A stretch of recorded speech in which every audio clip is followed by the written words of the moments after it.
Hello, and welcome to Engage with Eagle Forum, a podcast to encourage the modern day woman in her vital role in shaping society. I'm one of your hosts, Tabitha Walter, the political director of Eagle Forum, and I'm joined by our executive director, Kirsten Hassler. Hi, everyone. We are tackling a huge issue today, immigration. And we are constantly hearing about the crisis at the border with a massive influx of immigrants flooding over and crammed in small facilities. Even people losing their lives to try to become American citizens. That's the tip of the iceberg, though, when it comes to immigration. That's why we are bringing on Rosemary Jenks to help us understand this a little bit better. I'm particularly excited to have Rosemary on because she is one of my favorite people in DC.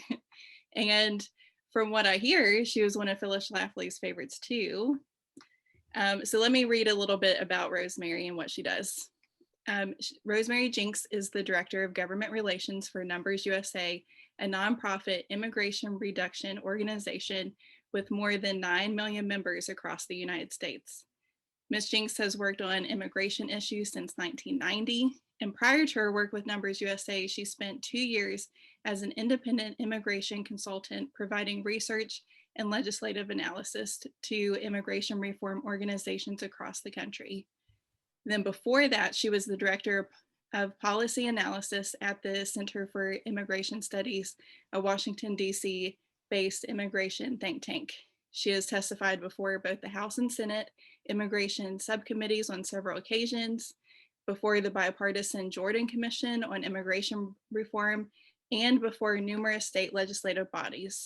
She has given lectures on immigration issues at several universities, and she has written articles for a variety of magazines and journals. She's constantly giving statements and writing things for news outlets, so you can find her out there pretty frequently. Ms. Jenks received her JD with honors from Harvard Law School and a BA in political science from the Colorado College, and she is a member of the Virginia State Bar. Welcome to the podcast, Rosemary. Thank you both. It's great to be with you. So let's get to know you just a little bit better. How did your path lead to working on immigration issues? You know, it's funny because I really just kind of fell into it.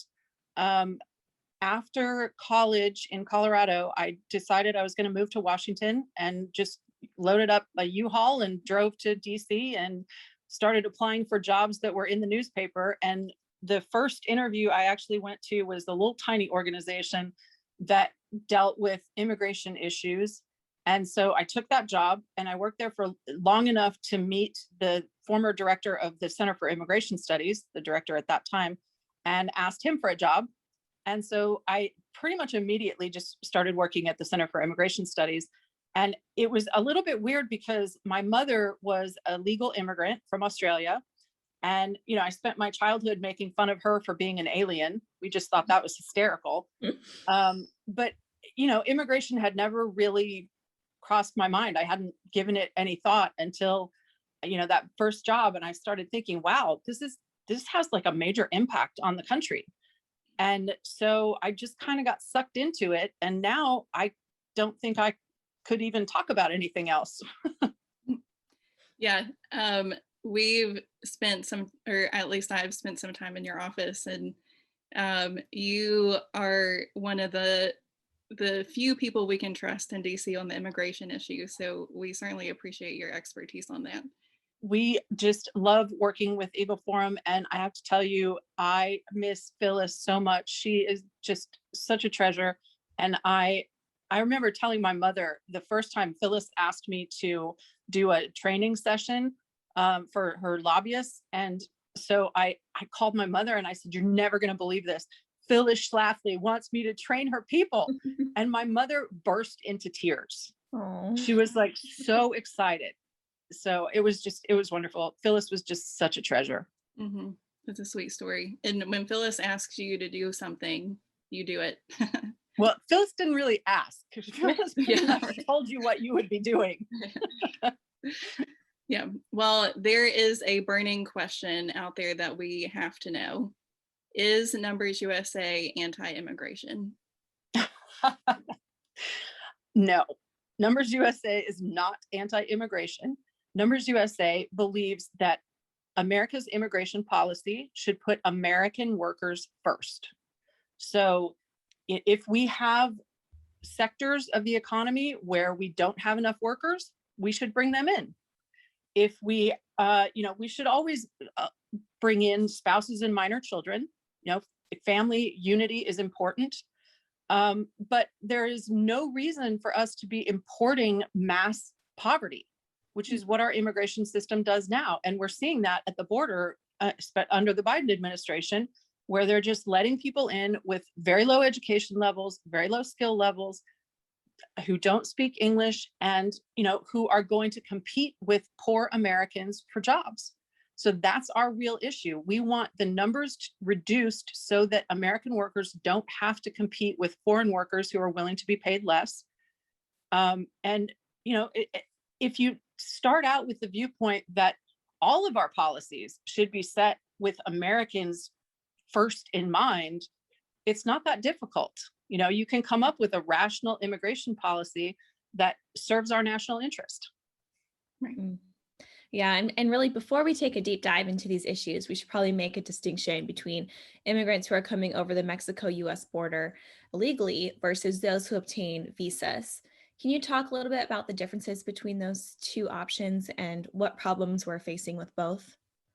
Well, our legal immigration system, for the past decade or so, we have been admitting about 1.2 million legal immigrants each year. And those are people who get green cards and so are lawful permanent residents. We've basically invited them to come here and live here permanently. That flow is divided into a few categories. It's the immediate relatives of US citizens, which is spouses, minor children, and parents. And then family-based or family-sponsored immigration, which is the extended relatives along like siblings and of adult Americans and married adult children and unmarried adult children and so on.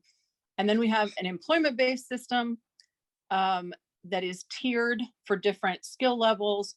And then we have basically humanitarian, like refugees and asylees. Once they get green cards, they're counted in that number. And then we have a visa lottery, which is just a brilliant thing to put in an immigration system where we randomly select 55,000 visas per year to hand out to people from countries that we think have not sent enough immigrants in the past 5 years. So that's basically the legal system. It has expanded from around 500,000 4 decades ago, probably, to over 1 million now, just because of there are some categories that are capped and there are some categories that are not capped, and the categories that are not capped continue to increase every year. So that is a million, 1.1, 1.2 million people per year is a lot of people. And remember, all of those people are going to want jobs. They're coming here primarily to work, whether they're coming as family-based or employment-based or whatever, they're coming here for work. Then we have a whole guest worker system that has visas that we letter the visas. So they're non-immigrant A, B, C, D, all the way through W. So we have a lot of non-immigrant programs, and a non-immigrant is the person who's admitted for a temporary period to do a specific thing, whether it's an H-1B worker who is given 3 to 6 years to come in and compete with US tech workers, or an H-2A worker who is an agricultural worker. And we don't know for sure how many of the temporary workers are in the country at any given time because nobody reports those statistics, but the guesstimates are that there are roughly 700,000 or so here at any time. Then we have illegal immigration. And there are two kinds of illegal immigration. The first is what you're seeing at the southern border, with people just crossing the border and either turning themselves in or evading capture and being released into the country. And then we also have visa overstays. So all of those non-immigrant visas, when the people get here, whether they're workers or tourists or whatever, and they decide they don't want to go home when their visa expires, they're called visa overstays. And it's estimated that about half of the illegal population that is resident in the country is from visa overstayers, and the other half is from illegal border crossers. How do you keep that all straight in your head? I've been doing this for a really, really long time. I always get confused by the lettering, and so thank God you guys put stuff out, because I'm like, is this H-1B, H-2B visa? I don't know. And so, and a lot of times when legislation is written, it's written specifically for one category or a handful of categories, and so it can get really confusing really fast. Yes, But there's nothing worse than having to read immigration legislation, or really any legislation. I mean, they're all pretty bad, but yeah, exactly. Well, on the visa front, there are multiple programs that allow immigrants to stay in the US, for various reasons and various lengths of time, like you said. And one of those that has gotten a lot of popularity is the Deferred Action for Childhood Arrivals program, or DACA. Now, this was even voted on in the House recently. Can you talk about that program and the problems that we're facing with that one? so DACA is not actually a category that is in the law. DACA was created out of whole cloth by President Obama, despite having said multiple times that he was not the king, he was not the, he didn't have the authority to do that. He did it anyway. So he created, through a memo, a program that would give a pretend status to people who supposedly were brought here by their parents as children, and through no fault of their own and all of that. And they would have to apply for this status, basically, that's not really a status, that protects them against deportation and gives them a work permit and social security number and access to the benefits that flow from that, and driver's licenses and so on. So what that program has not been codified. What the House voted on last week is something much larger than that. Approximately 700,000 aliens applied for and got DACA under Obama and then under Trump. And it's continuing today, thanks to the courts. But what the House voted on is much bigger. It's the so-called dreamer population that they want to give amnesty to, and not just a fake status and a work permit. They want to give a green card with the full path to citizenship, basically instantly. So that population is estimated to be about 2.9 million people who are said to, that they would have been eligible for DACA, but for some random things. But the additional thing that they put in that bill, that was HR 6, that was voted on last week, is amnesty, meaning green cards, legal status, the whole deal, for people with temporary protected status. Now, temporary protected status is supposed to be obviously temporary and given to people who are here in the country when there's some kind of natural disaster or civil unrest in their home country, so that we can't expect them to go home for some temporary period of time until the situation is fixed. Unfortunately, it's never temporary. And now, of course, the Democrats in the House want to give them all green cards and admit them permanently. So that was one part of what they voted on, one of the bills that they voted on in the House last week. Mm-hmm. We've said multiple times on this podcast when we've talked about immigration that these are packaged as a one-size-fits-all plan. And while maybe there were good intentions, for instance, with the temporary protected status, while there were good intentions at first, these are people from various countries and should be handled on a case-by-case basis. And so allowing sweeping amnesty for all cases just doesn't make sense. Well, not only does it not make sense, but it actually encourages exactly what we're seeing on the border right now. One of the biggest problems that the Biden administration has is the so-called unaccompanied alien children. because, Congress has been talking for years about DACA and Dreamers and giving them amnesty. And so the message that goes back to foreign countries isn't always exactly right. It's not, under DACA, you had to have been here by a certain date. You couldn't just come in tomorrow and apply. So the message gets muddled, but the clear message is and was children will get in, children will be allowed in.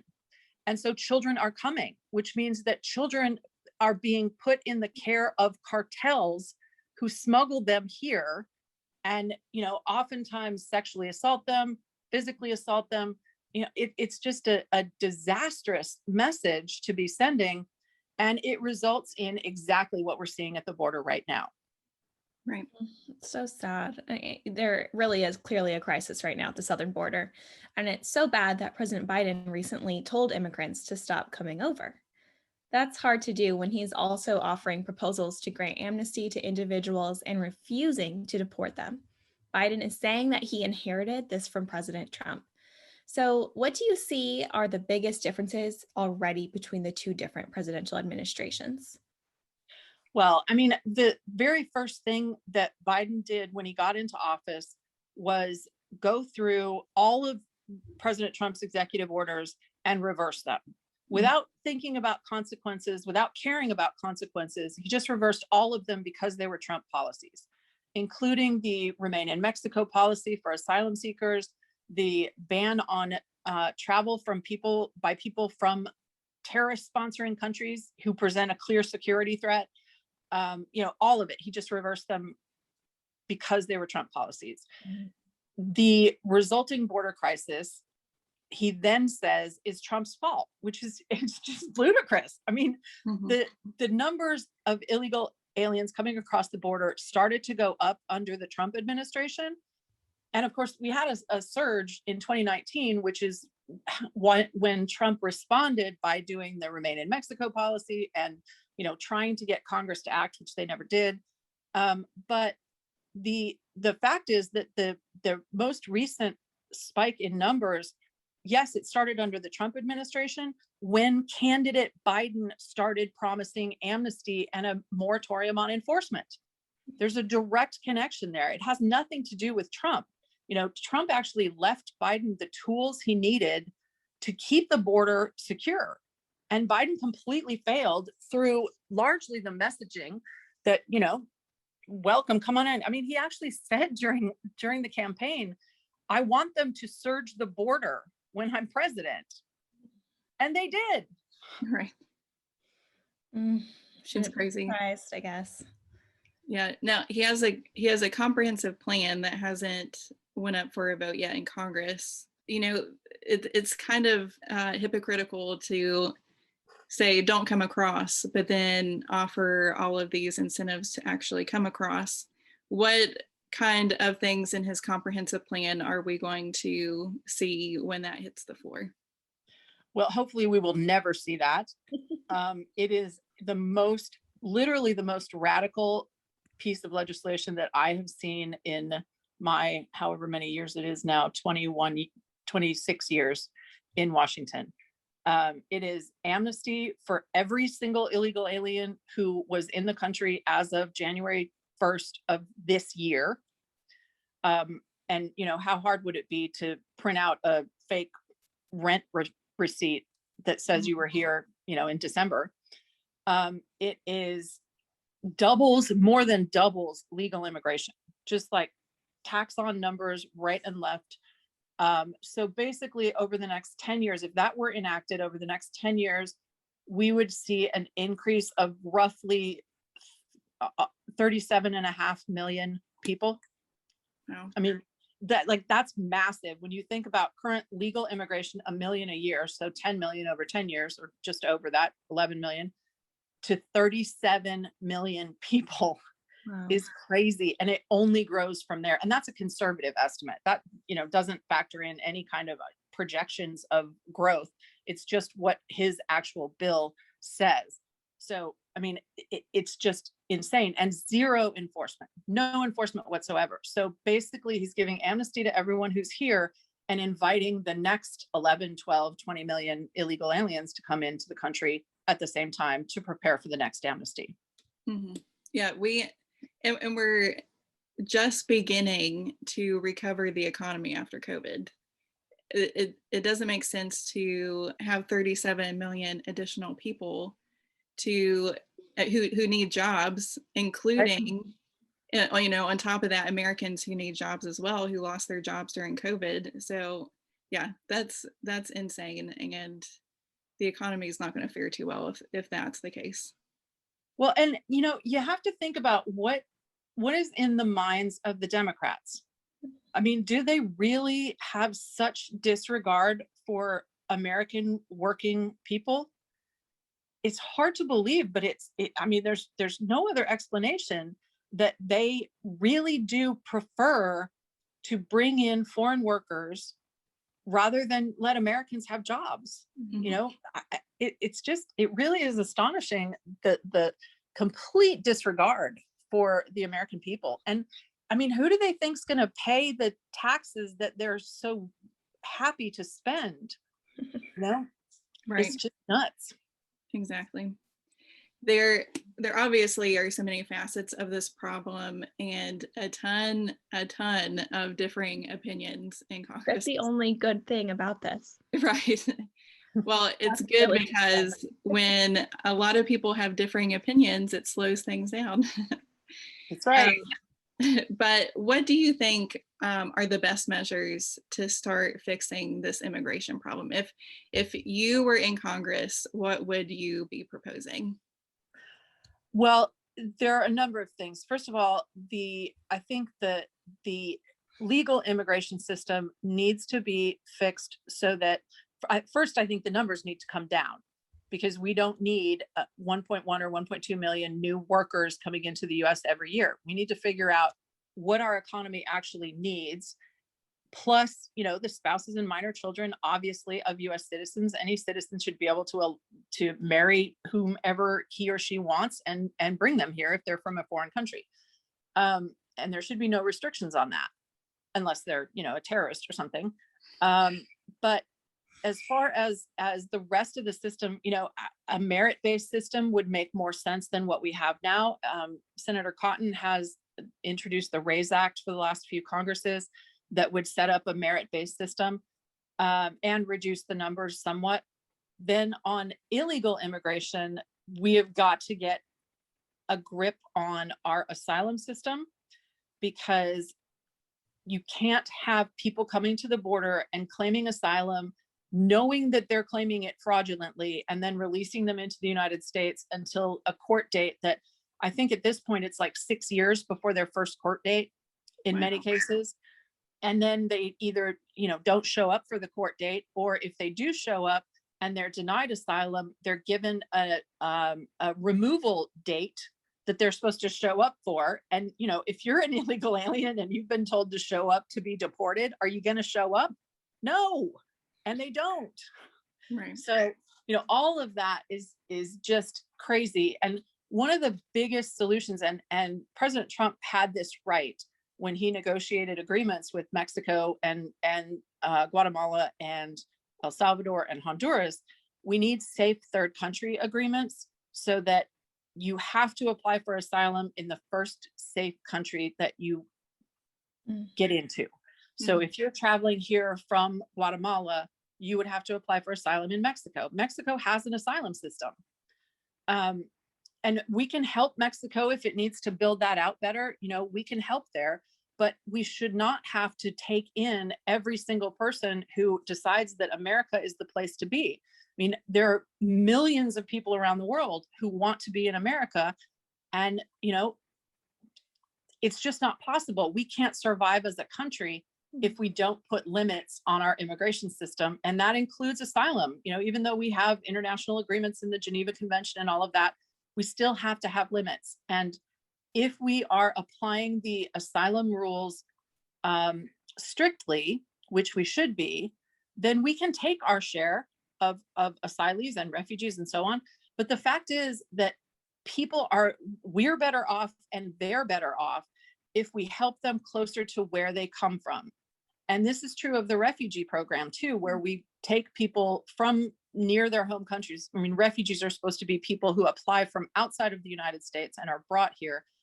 If we helped more people, for example, the Syrian refugees, if we help them in Jordan or in a country near them where it's safe for them, they don't have to fear persecution from the Syrian government.